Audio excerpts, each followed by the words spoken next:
Warbirds this year, as in every year, we have the largest collection of military, ex-military aircraft on display. This is the only place you can see 25 P-51s or 50 T-6s. We have over 300 aircraft, Warbird type aircraft registered this year. It's a coming out year. We all missed being here last year.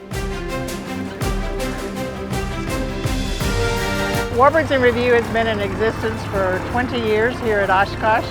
We started with an airplane and a veteran on a very small ramp, but we have come a long way.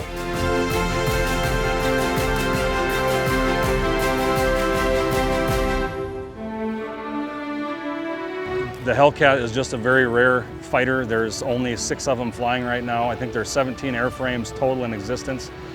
So it was important for us to find one and get one and have it restored so we could fly it and bring it so people could see it.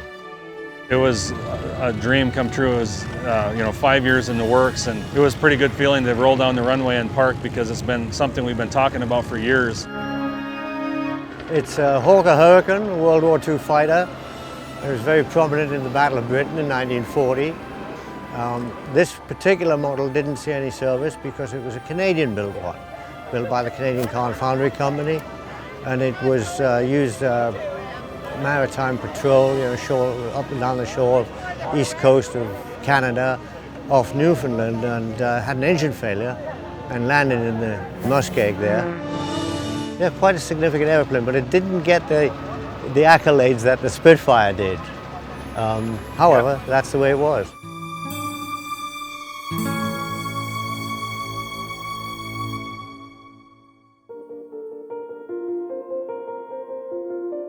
This is a Scout Bomber Douglas -1 Dauntless dive bomber. This aircraft we also recovered from Lake Michigan in 1994. The pilot that crashed with it was Ensign Herbert Welton McMinn. Very unfortunate situation. A fighter had crashed about 10 minutes before he had crashed. So the crash guard boats and everything went to rescue that pilot. They did not even know they lost this pilot. 52 years later, under our contract, we went and located the aircraft. One of the things we do at A&T Recovery is we spend an awful lot of time engaging the families of the pilots. We used to find actual pilots. Well, we can't do that anymore. We engage the family. So this aircraft is a really good example. The family of the pilot pooled together and they funded bringing this SBD Dauntless to AirVentures 2021 so that we can present it to the American public.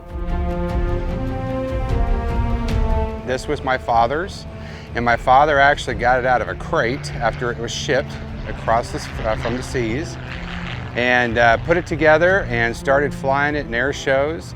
And we've refurbished it from the ground up and made it look like a beautiful Army one that you see now.